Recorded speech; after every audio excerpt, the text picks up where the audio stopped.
Hey, you're listening to Abyss Gazing, a horror podcast where we celebrate all things spooky and mental health. I'm your co-host, Mark. I'm Billy, and welcome to Primetime, bitch. God damn it, Billy, you stole my bit. I'm Josh. I'm the other guy. I'm the wizard. I don't know. No, that doesn't feel right.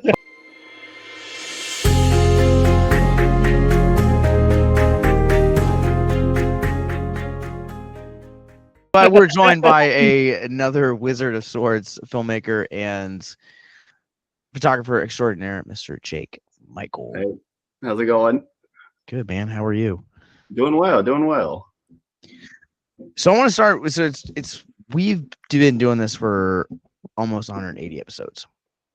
And it's really rare when we get someone on here that has a photography legacy and career like yourself. And I'm kind of curious if you can kind of give us a little bit of, now the viewers at home, you guys will get to kind of see some of Jake's work as we're kind of doing the interview portion this week.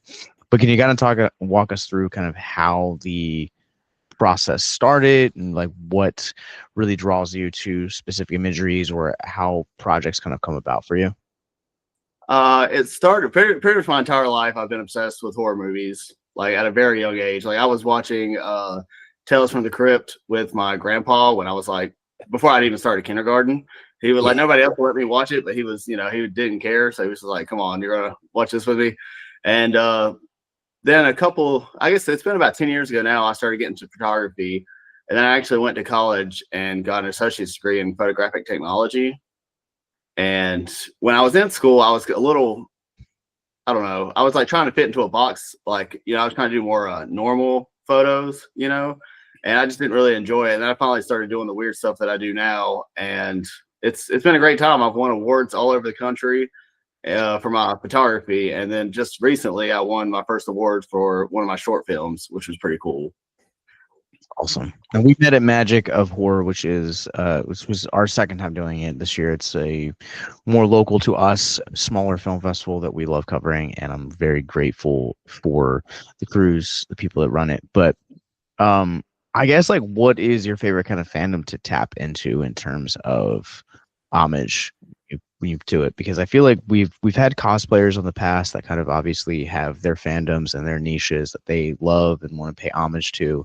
But for you in particular, can you kind of walk us through what fandoms you love to kind of, I guess, sandboxes you like to play in? Well, my favorite horror movies are the Universal Monsters, if you can probably tell by my shirt, as well as 80s, pretty much anything from the 80s. I'm a huge 80s horror guy, which is, convenient for this. Well, I mean, 80s horror was some of the funnest, cheesiest stuff out there too. Oh yeah, it was like, it's ridiculous. I think it's like the most fun that it's ever been horror wise. Like the horror movies and from the 80s are the most fun, I think. Well, I know me and you talked a little while ago, but I'm gonna do it now that we're on the podcast. Tell him how you're linked to the Freddy movies. Oh, okay. So I think it's the Nightmare on Elm Street 5, the Dream Child. The kid in the movie named Jacob, I am named after that kid. My mom watched that movie when she was pregnant. She was like, Jacob, that's a nice name. And so I'm named after the kid from A Dream Child. So Josh looks confused. I don't know whether to say that's awesome or apologize because most people normally don't like that movie. Does that make that movie kind of like sentimental for you in that way? No, not really. I mean, like all of them I like to various degrees, so I'm not like hating on. Well, maybe not Freddy's Dead. I can't really get into that one outside of Alice Cooper being in it. But I don't know. I dig them all to a certain degree. So I think it's cool. I think it was like weird that I grew up to be so into horror movies. I felt like being named after a character in one. I was like destined for that. So it's like such a random horror character in a horror movie, nonetheless. To be right named after, but it was just the kid of the movie. She just thought the name sounded nice. But she was like, all right. That's cool. I guess like when you're starting in the very traditional kind of horror and spooky lens of photography, how did that transition kind of play out for you going into films? I guess with films like the film that you I don't know if you were there when my film was played or not. I can't remember. I believe so. When it was like it's a really surreal, like really weird movie. So yes, I was like, Yeah, it it's called reminded me of David it's called Lynch. Third Sunday, and it was actually inspired by A Nightmare on Elm Street. So, Okay. like in that film, she's the main character is haunted by a girl in his dreams, and instead of being like Freddy, who like Freddy does his own murders, my character like kind of inspires other people through their dreams to do the murder themselves. If that makes sense. Yeah, it does. Yeah. So we talked about inspirations from Universal Monsters. Obviously, some of the ones that I've seen of you also inspired by just have a very polished, distinguished look to them, but they've also kind of dabbed into Terrifier. It's another one that stands out from Magic of Horror to me. Right. Yeah, what does that process look like for you in terms of like the after kind of shots where you're adding in those effects to kind of make it feel like it lives within the worlds of the films that they're paying homage to? I'm not sure, to be honest. Like, I just try to go with what feels natural, if that makes sense. Sure. And that's really all I know what to say about that. That's fair. So we talk about Hurt Sunday. How does it kind of feel now being completed? Is this your first short film, correct? No, this is my short film. The first short film I've tried to submit to anything. Gotcha. Like I've been doing short films for a couple of years now, and just recently, over the last couple, I started feeling comfortable enough to actually try to do something with them. Photography, I'm way more confident. Like, I went to college for photography. Like, I've won awards for my photography in like 4 different states. I'm like not shy about that at all. But I've always been a little nervous about my filmmaking. But over the last couple I've been doing, I think it's gotten pretty good. So I've been trying to like get them out there a little bit more, if that makes sense. Mm-hmm. Has he submitted any to our festival yet? No, but I was. He did bring it up, and I definitely plan to. So okay. Way to put our guest on the spot there, Billy. Good job. Yeah, and I'm just trying to get him to come to us. That's all it is. Right? No, it's definitely happening. Don't worry. So. And to any filmmakers also currently watching this, it's filmfreeway.com/Horrific Hope Film Festival. A portion of all proceeds goes towards mental health education. And back to your regularly scheduled program. I could use this, man. Hurt Sunday plays with so many different like lighting and just kind of more technical aspects of it. And I'm kind of curious if you can kind of deconstruct a lot of the technical process for that movie in terms of like how it ultimately ended up coming out. Well, I guess the big thing with that one was some of the effects that I used in it. And everything, like, again, like I went to school for photography. I'm like, as far as filmmaking goes, I'm just learning as I'm doing things. So so with a lot of the effects that I used in that, I was literally learning as I was doing it and hoping that I could figure it out. I like that. Sometimes that's the best way of learning. Yeah. Right. I mean, that's how we started technically podcasting. Right. Mark and I didn't know what we were doing. That's he's gonna give it a shot. So, and I'm still learning. I'm still trying to learn more every day and get better and better.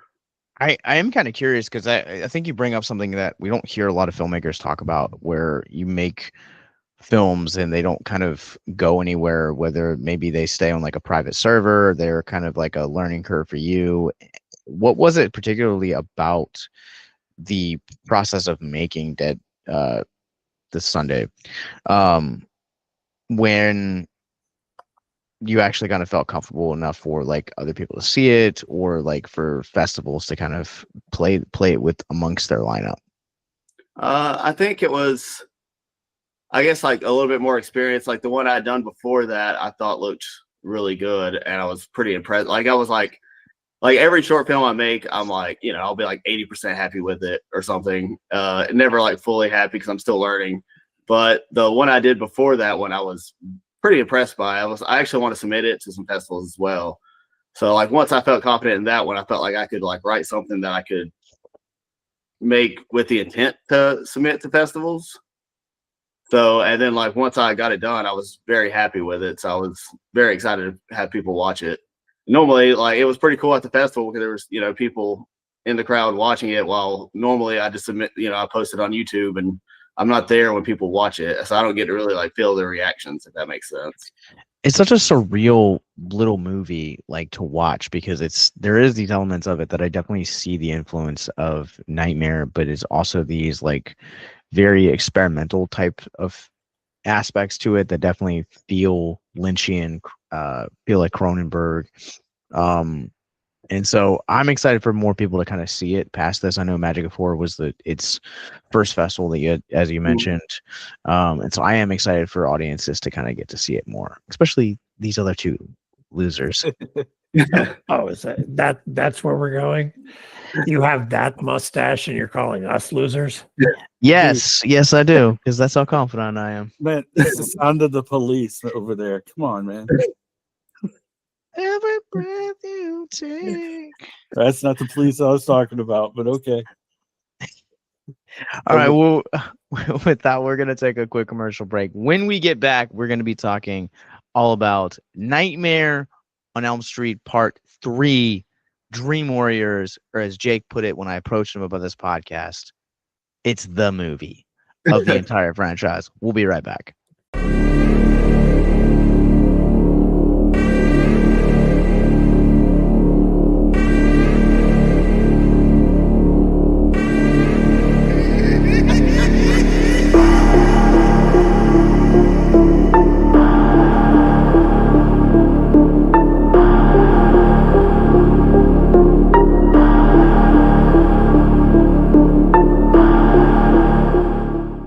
Welcome back to Abyss Gazing, where we are jumping into Dream Warriors, the most beloved, probably arguably, entry into this franchise. And yeah, who wants to kick us off? I have something I'll say just to start off. So with my love of this movie, I would say primarily it comes from the special effects. I think the special effects are amazing in this movie. Like they're so much fun.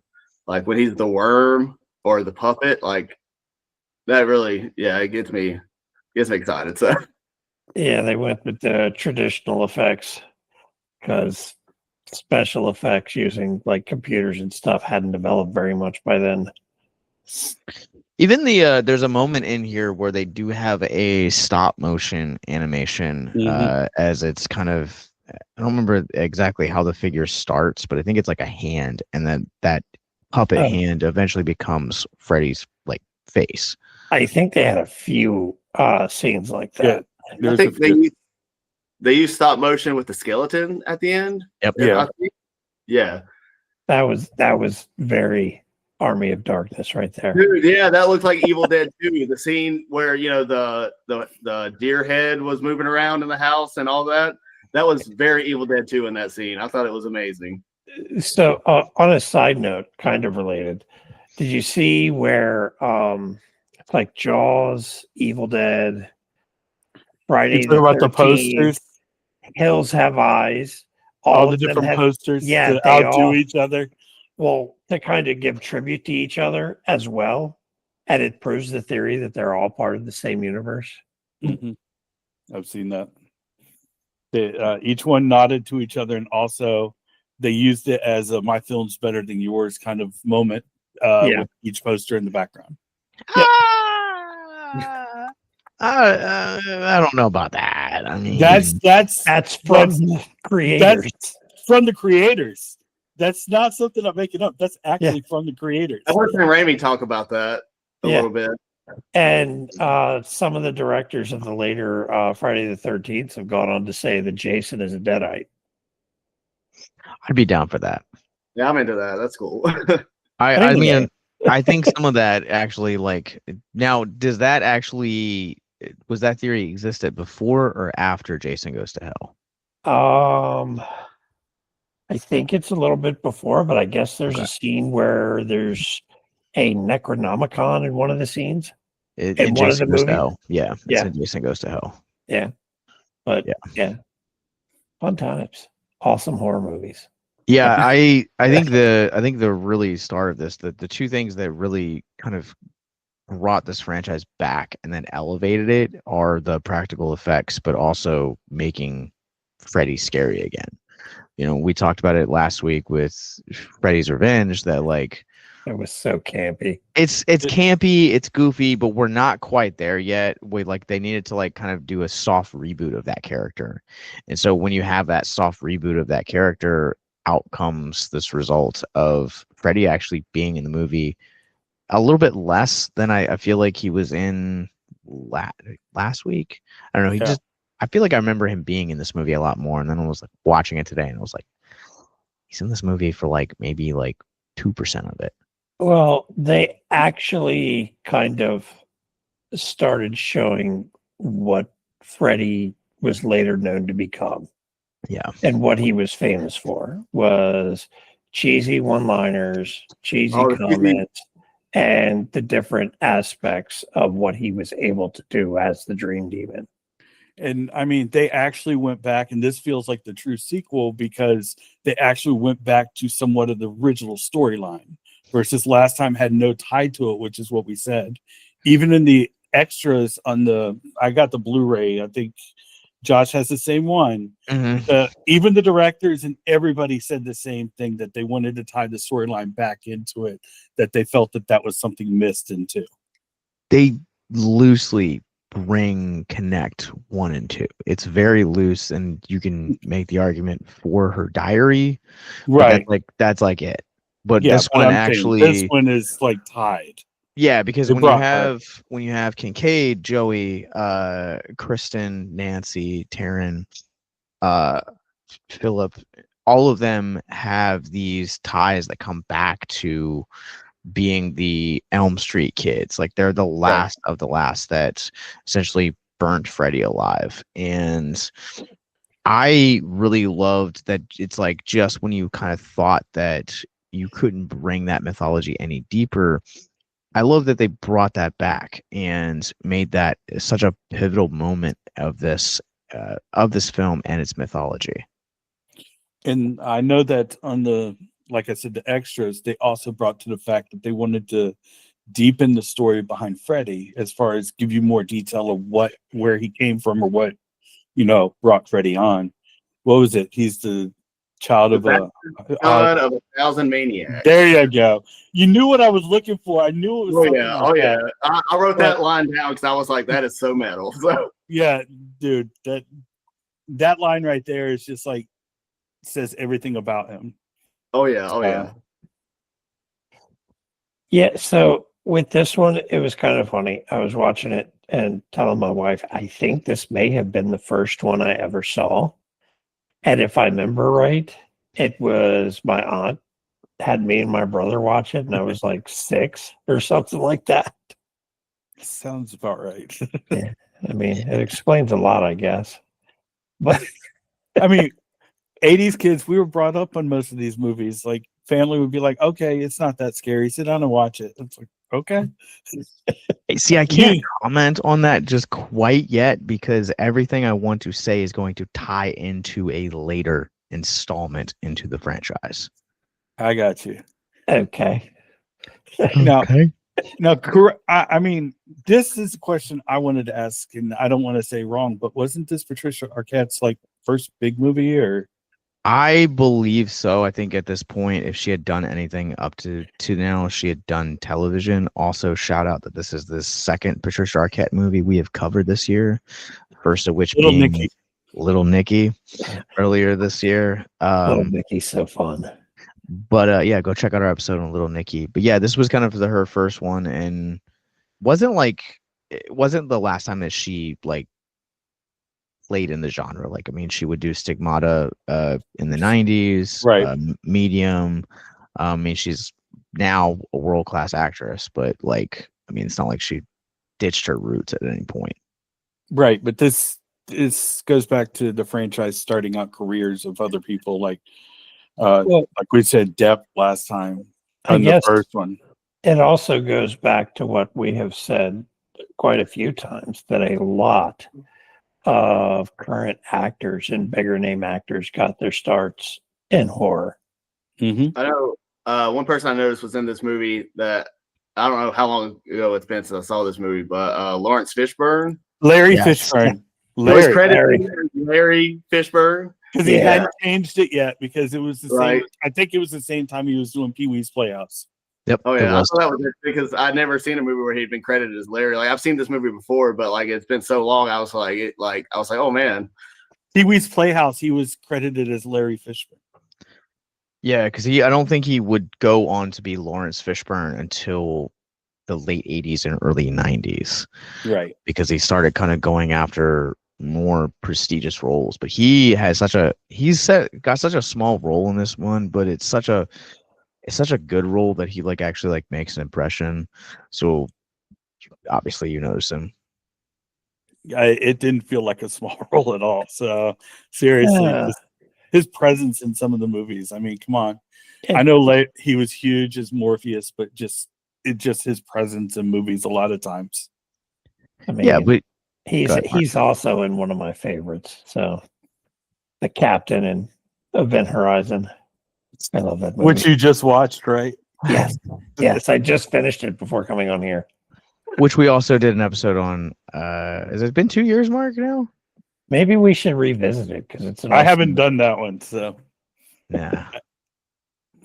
I'm waiting on him to finish the comic arc, and then I'm just going to get a trade edition or get them all online so I'll have the prequel. I know Jake brought up the special effects at the very beginning. Now, the snake, do you realize that they actually made it like a penis? Oh, Oh yeah, that was very noticeable. I'm sorry. They didn't, and until they put color to it, nobody else was catching on when it was first in a clay formation. Once they put the actual skin color to it, they had to put some other stuff to take it away, so it didn't look like that. That was on the DVD. There was are the extras. I have so many questions. On top of that, for them to shoot that scene, they had to shoot it in reverse because the way it was made, I think it was made of foam or whatever, and they were afraid of hurting her, so that they shot it in reverse and then played it the opposite way for the movie, so it looked like it was eating her, but they were literally taking her out during that scene. That checks out. Have you ever seen the I think it's a meme where it's like you make it through like Monday and Tuesday, how's the week going? And it's just a scene of like her in that scene, and she's just kind of like this with the behind the scenes. It's great. Yeah, I mean, we've always been a fan of traditional effects. Mhm. It's part of what ruined the prequel to The Thing was they decided to go with computer instead of traditional. I love CGI in like a superhero movie, but like as far as like horror movies, I don't want CGI in a horror movie ever. Basically, I'm not a fan. It makes it more believable, and some of the fantastical when it's actual like makeup and puppetry and things like that. And for me personally, like thinking about like if I was ever to make a horror film, I feel like it would be so boring, like a true like big like full-length horror film. Like I think it would be so boring to use CGI. Like I think it would be so much more fun like being there with the practical effects, if that makes sense. Yeah, I think it would be much more fun.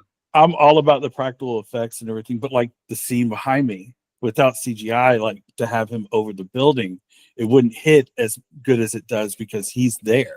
Now, I agree with you. I don't want a bunch of CGI in there, but I like this scene just because it shows the puppetry and everything literally. And the fact that some can see it and some can't just is crazy. Well, it was just the kids could see it. We're the only ones who were able. Yeah. And the parents could. Which I think is like works out really well in its favor. Better for worse.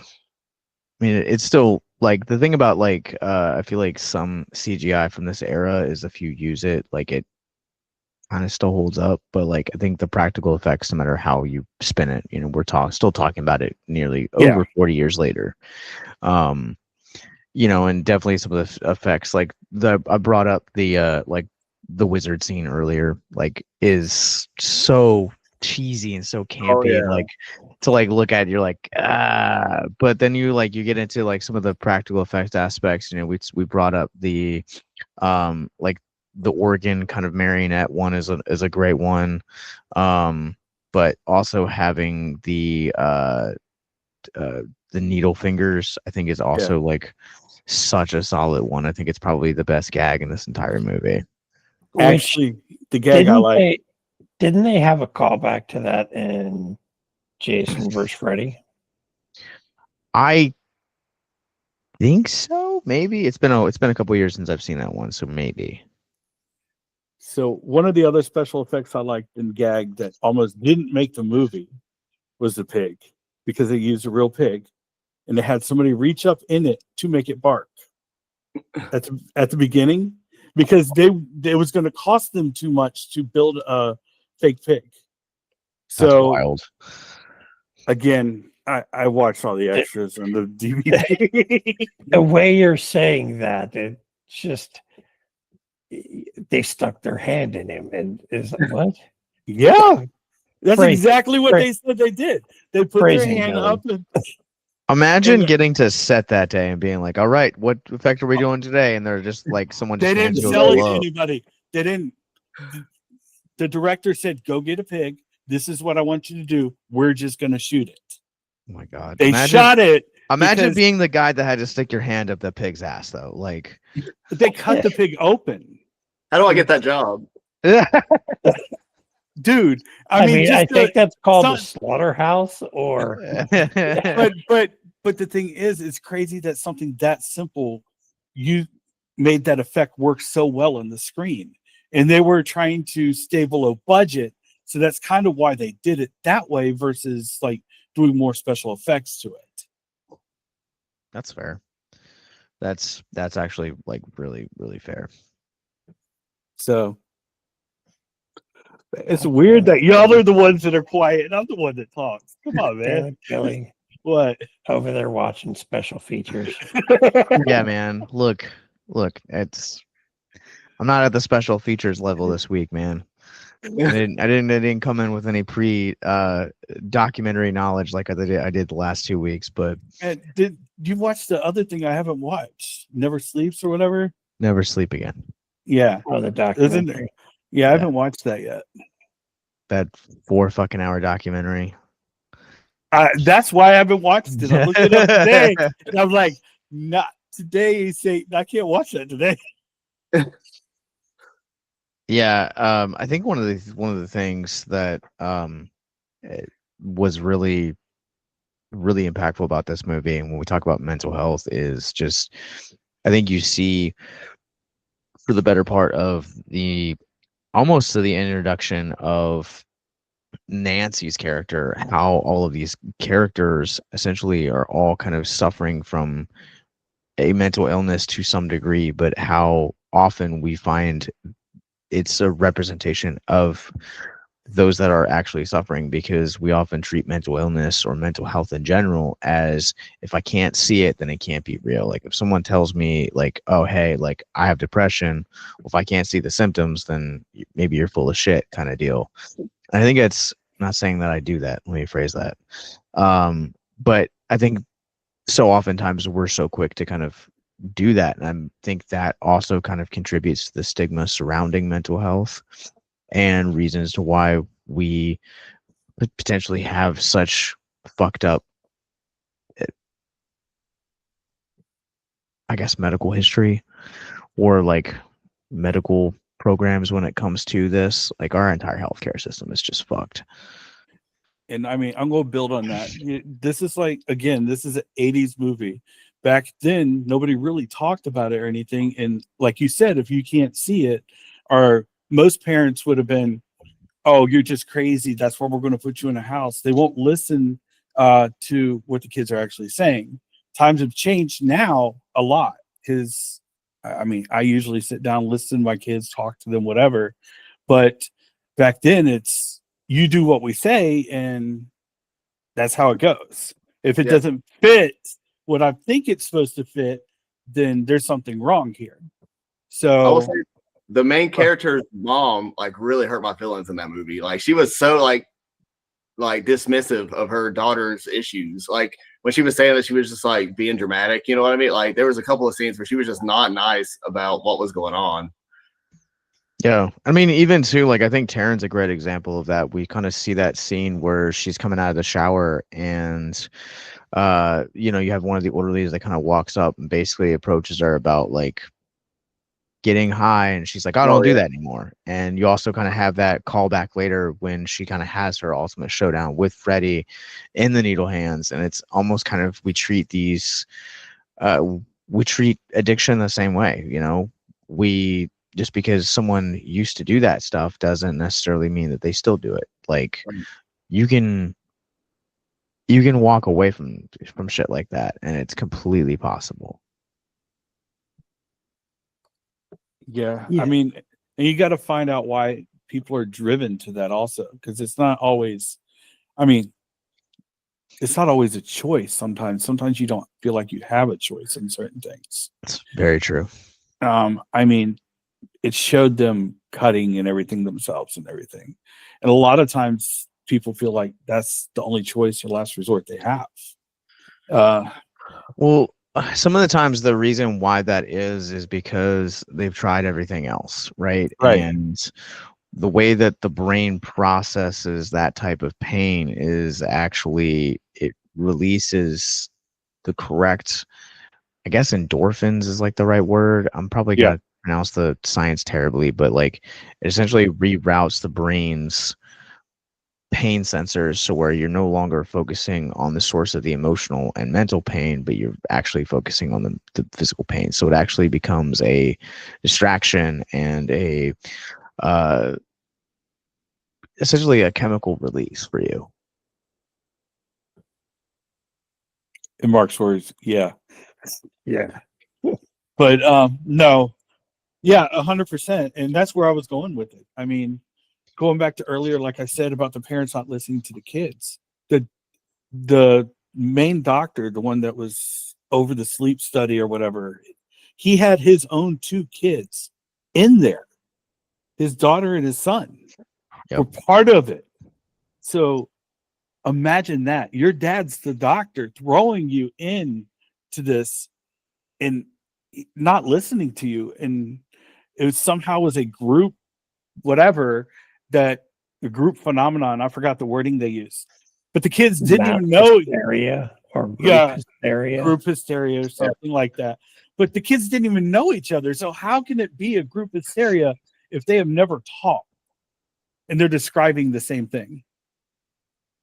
Because so here's part of the reason that I think we have such a fucked up healthcare system is because we have psychologists that are so quick. Now, the statement I'm about to make is not necessarily targeted towards all psychologists, but it is the majority of stories I've heard about people meeting, having done victims over 9 years, is the course of basically people kind of coming along and saying, oh yeah, well, the reason I have problems with therapy is because people were so quick to prescribe my child drugs and medication and didn't actually want to listen to what they had to say, or any number of other things that you can say. We're so quick to fix the problem, and we forget that sometimes listening is an option, and that listening actually can do a lot better help in the long run than drugs can. Drugs are like basically a temporary band-aid or a bridge to get to the other side. I mean, well, in some cases, meds are necessary for things. Yeah, I agree with you. You also run into the problem where are you jumping to that conclusion before you find out what's actually wrong? That's no, the problem where you run into also. We almost have a system where the answer for everything is throw medications at it. And if you have side effects, here's more medications for the side effects. Yep. Yeah. Not saying, like I said, not saying that meds aren't needed for some situations or things like that. But yeah, just listening sometimes can help. Yeah, and again, I want to clarify and also say that it's not all psychologists, it's not all counselors, but I think people are so quick. I think from a clinical standpoint, they are so quick to write people off because it's in their head, or again, because we can't see physical ailments, whether you know it or not. Depression and things of those natures actually present themselves in the physical evidence. Actually can. But also on the other side of that, I think we're so quick to, as a culture, fix things so quickly, and sometimes things like trauma and repressed memories and abuse and all of the things, addictions, a lot of those things, they take years to work out with. And you have to be willing to work it out with people, even if that means jumping from different counselor or therapist or support group or whatever you need, medication even as well, because what works in one season might not necessarily work in the other. And you have to be comfortable with being flexible to kind of move around. No, I mean, I agree. I was going to say about, yeah, you can find different therapists, find different psychologists, whatever. Give it a chance first, not because a lot of times the first meeting isn't going to always go the way you want. Give it like 2 or 3 times. If it's not a good fit, then find the one that is. There's also an issue now, people self-diagnosing on type of instead of doing what they need to do to get proper assistance. You hear a lot of people now saying they have all kinds of disorders and may have never been to a doctor. And I mean, there are some people that don't try to deal with things, like maybe because of their belief systems that everything's good, everything's fine. They won't accept, even though it's never good to accept the negative, but to accept the negative to address it. Like, oh, well, this happened. What can I do to like hit it head on or talk about it or see what's causing problems versus, oh no, it's all good, it's all fine, everything's dandy, just sweep it under the rug. And I think sometimes I think as individuals approaching the subject of other people, counselors, doctors, physicians, psychologists, anything really, you have this like underlining mentality of, what if this sounds crazy? Like the sheer fact of, like, I think one of the best scenes in this movie is one of the first like group therapy scenes they have with Nancy, where she's actually like describing Freddy, and you're actually seeing all of the light bulbs go off in the group, because they're like, oh, like this girl knows what we're going through. She's been through it, and she kind of deepens out the mythology.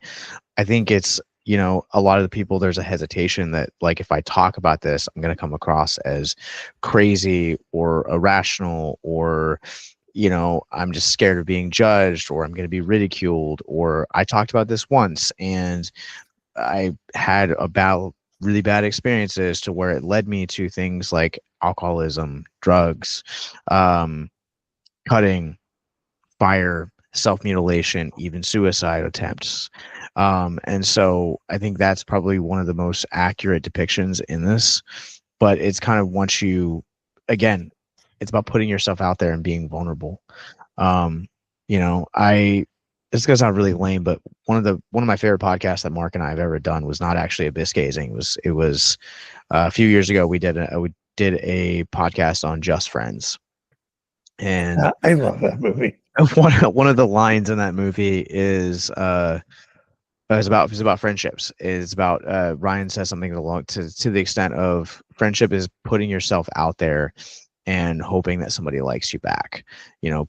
Breathing that vulnerability and really hoping that someone is going to embrace you for all of the mess that you have, all of the baggage, all of the laughs that you can bring, all of the joy, all the sadness, everything, and hope that they're going to be genuine when they when they accept you as their own. And I think we oftentimes are so quick to want to say, oh, I just want to be fixed now. And trauma takes a lot of years to build up, and it takes a lot of years to deconstruct. Well, first, that doesn't sound like Mark. We all know Mark. He doesn't give a damn. I couldn't resist. But on the same note, going back to that scene you were talking about and expanding more, how much of that light bulb and everything was more of a somebody's finally listening? Because how many times did they tell them in group that this is happening? So I agree with what you were saying, but building off of that, it came to the point where they found somebody that would listen and understood. Also, That's fair. So I kind of wish they had expanded on her backstory between the first movie and the third movie. Because if she was legal age and they kept talking about her going crazy and stuff like that, there's a good chance she may not have been able to have practiced medicine or psychology. You know, that's actually a really fair time.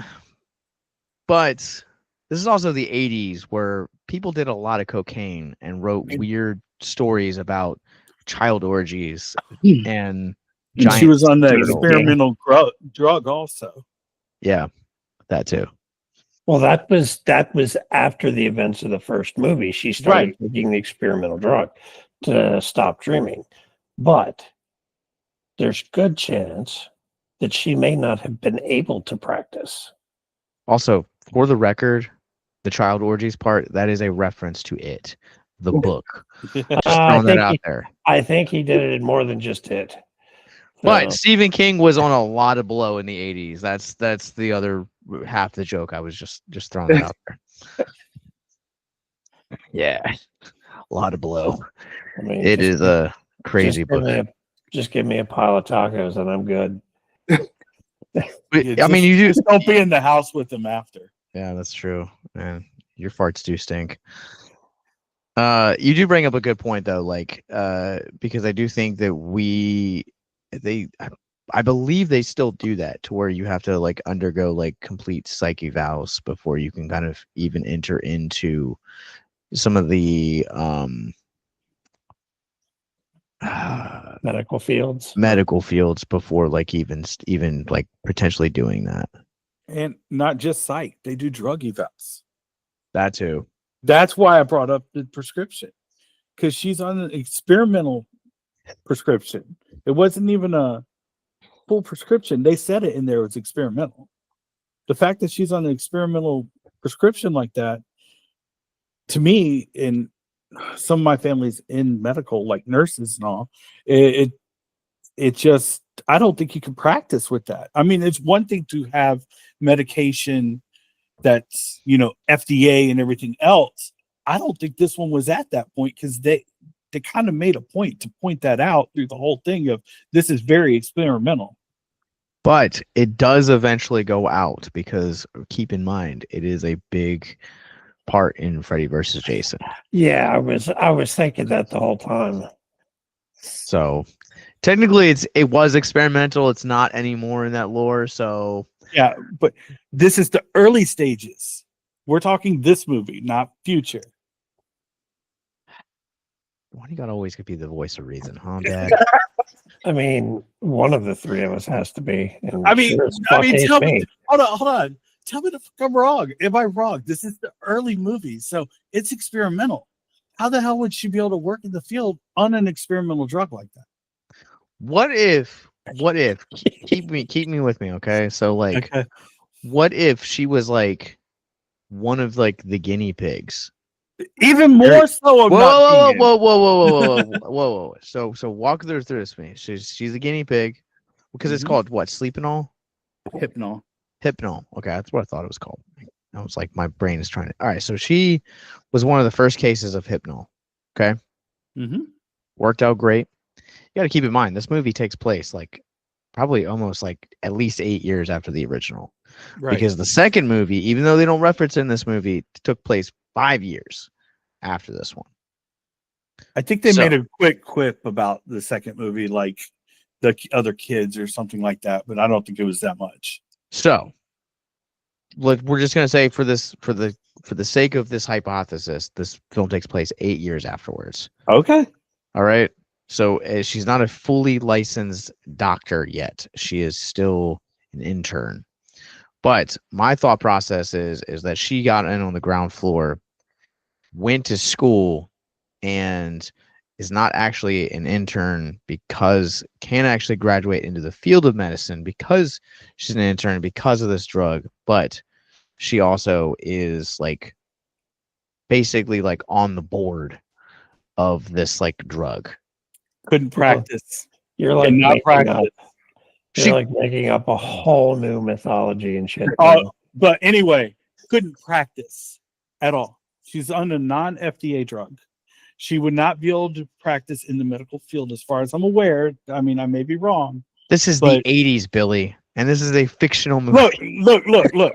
Cocaine is okay, but no, I'm just kidding. Drugs are bad, okay? No.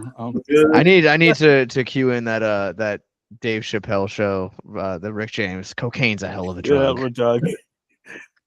But yeah. So anyway, I've said enough about that stupid drug. You know, like we got on this like really serious conversation about how we need to like take like other people's like warning signs like seriously, and we just spent the last 10 minutes talking about cocaine.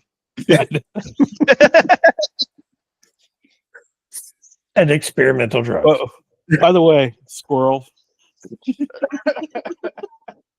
And all thanks to who? This guy.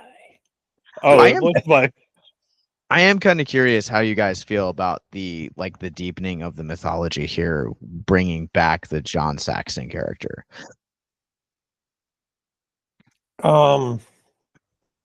It was kind of dumb because the only purpose he served was, I never recovered from everything, and to show where Freddy's bones were.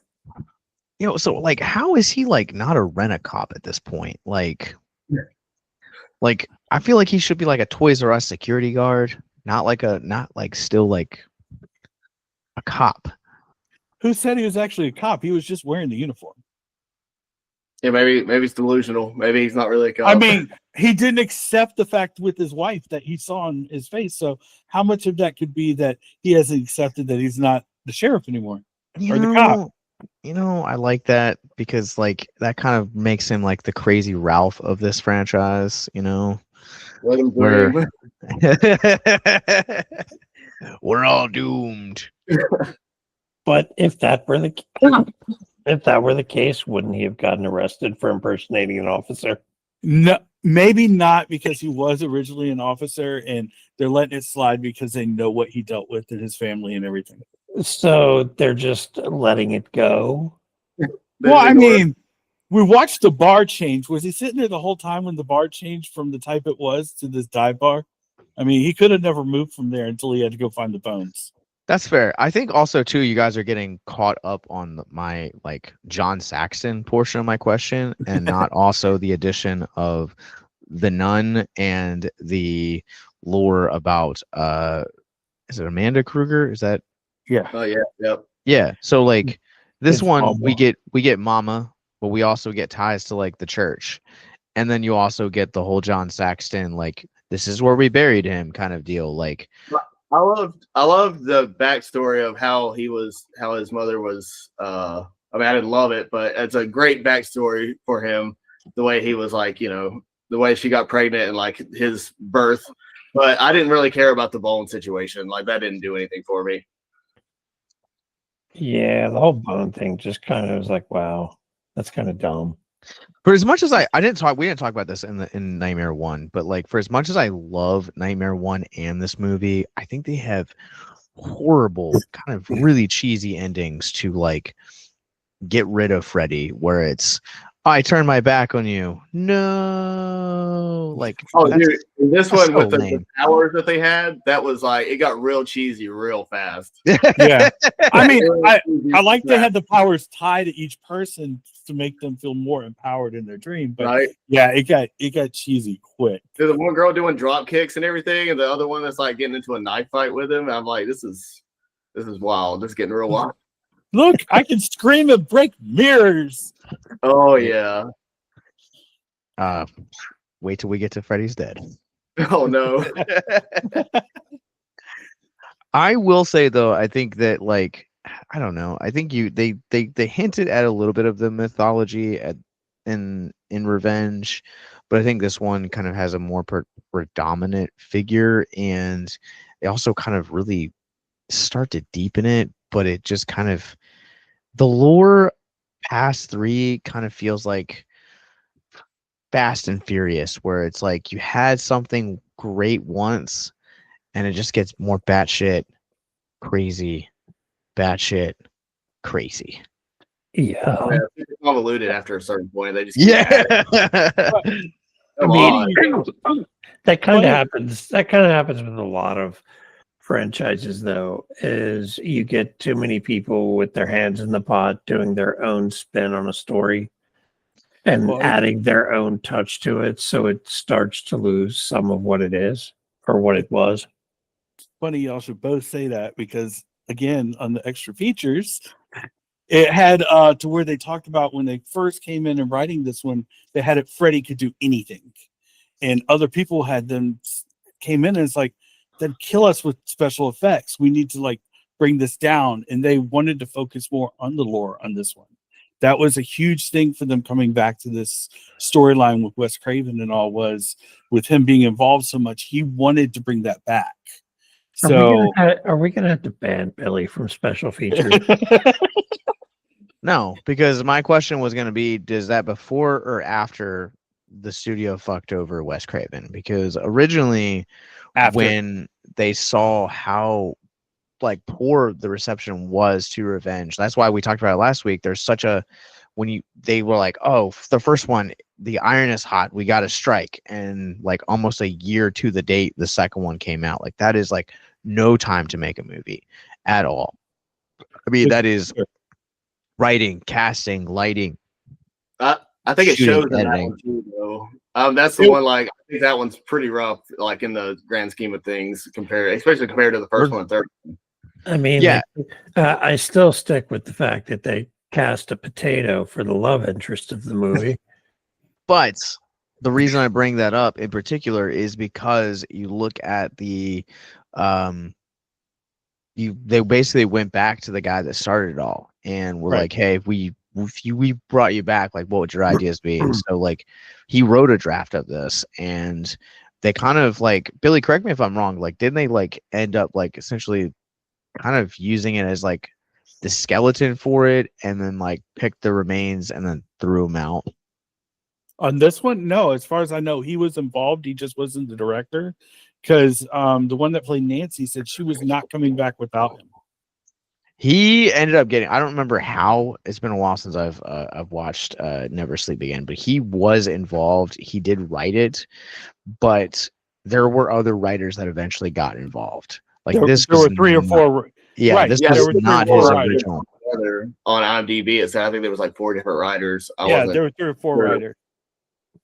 I mean, but he had say so on what could, to bring it down on a lot of it. It's at least that's what it said on the featurettes on the DVD. Yeah. I don't know. I don't know if I like fully buy that, because some of this is really cheesy for even for Craven standards. That was the cheesy stuff, was more the director and all that he was involved with it. So it said it on there. You can IMDb, Google, whatever you want. That's the way it was. Is this Rennie Harlan's one, or is that later? No, this is Chuck Russell, who directed, we had on the show last year for Witchboard. Would also go on to direct the movies like The Mask. Right. So that checks out. That 100% checks out. Yeah, Chuck Russell's got like such a prolific career and such a nice guy. Yeah, he would go on to do Scorpion King, Eraser, Bless the Child, The Mask, The Blob, Eraser, Fringe. I mean, he's done so many things. Tell me more. Mark, you're the movie guy. Come on. You Me? usually got me. You usually got me beat on all this stuff. Come on. I'm usually the one that's quiet. You're the one that like decided, you know what? I'm bored. I'm gonna watch all of it. All right. Oh, All right, ladies and gentlemen, ghouls and gals. I think that's going to do it for us on this episode of Abyss Gazing. But before we leave, Jake, where can people find you online? on my YouTube and Instagram page, it'll be Monstrous Zero Media. Hell yeah. Mark, I already know the answer to this next question. Billy knows the answer to this next question. Where can people find you, Everett? Hanging out with you guys. And you guys can watch us right now. You guys can watch us starting every Wednesday night at 6 p.m. Eastern Standard Time on the Victims and Villains YouTube channel. It's youtube.com/Victims and Villains. Billy, where can people find you online? Everybody can find me at Letterbox at VABoy99. Hell yeah. You can also find me at Letterbox at Captain Nostalgia. Until next time, remember, the longer that you gaze into the abyss, the more the abyss gazes back into you.